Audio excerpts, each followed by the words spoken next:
అలాగే మొత్తం 21 మంది ఎమ్మెల్యేలు కూడా వచ్చాము, మేము దర్శనం చేసుకున్నాం, చాలా సంతోషంగా ఉంది. Thank you. ఎంతమంది మహిళా మనందరూ మినిస్టర్ హోదాలో ఉండి అమ్మవారిని దర్శించుకుని వెళ్ళాలి. చాలా సంతోషంగా ఉంది, ఎందుకంటే 21 మంది ఎమ్మెల్యేల్లో 3 మంత్రులున్నా మేమందరం కుటుంబం. చంద్రబాబు నాయుడు గారి పరిపాలనలో మేమందరం కుటుంబంగా వెళ్తున్నాం. మా కుటుంబం అంతా కలిసి వచ్చి దర్శనం చేసుకున్నాం, చాలా సంతోషంగా ఉంది. Thank you. నమస్కారం. మొదటిగా ప్రజలందరూ మరి ఈరోజు నిన్నటి రోజు కూడా సుమారుగా మేము కింద సెంట్రల్ రూమ్లో కూడా పరిశీలించాం. నిన్నటి రోజు కూడా 83 దాకా 83,000 దాకా దర్శనం చేసుకున్నారు. చాలా బాగా దర్శనాలు జరిగాయి. భక్తాదులతో కూడా చాలా మాట్లాడాం. అన్ని ఫెసిలిటీస్ బాగున్నాయి. ఎక్కడే కానీ ట్రాఫిక్ కానీ ఎక్కడే కానీ జామ్ కాలేదు.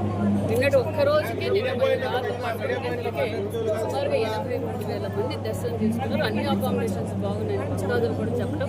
మరి ఈరోజు శాసనమండలి సభ్యులు, శాసనసభ్యులు, మంత్రులు అందరం కలిసి అమ్మవారి దర్శనం చేసుకున్నాం. చాలా హ్యాపీగా ఉంది.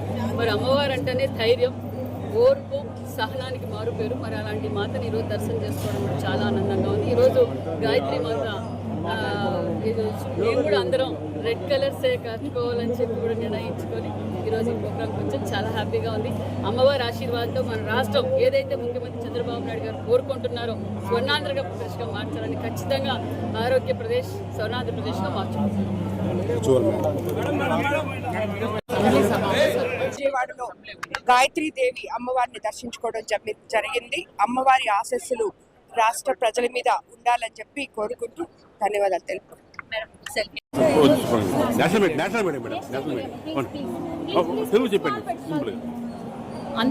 ప్రజలందరికీ విజయదశమి శుభాకాంక్షలు తెలియజేస్తూ మరి ఈరోజు రెండో రోజు నవరాత్రులు మొదలయ్యి ఈరోజు మేము కూడా మహిళా మంత్రులు, మరి ఎమ్మెల్యేలు మరి అదేవిధంగా మండలి సభ్యులు అందరూ వచ్చి అమ్మవారి ఆశీర్వాదం తీసుకున్నాం. భక్తాదులు అందరూ వచ్చి అన్ని సౌకర్యాలు ఏర్పాటు చేశాం. ఎలాంటి ఇబ్బంది భక్తాదులకు లేదు.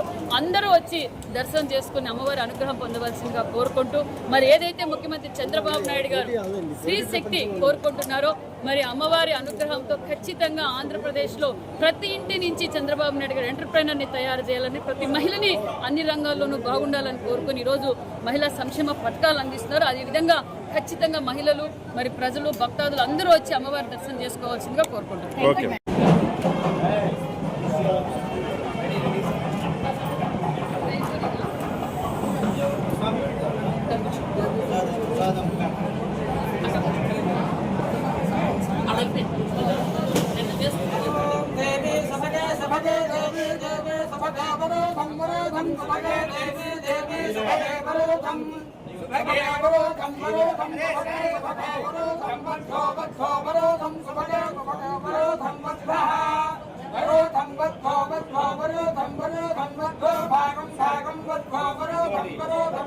భాగం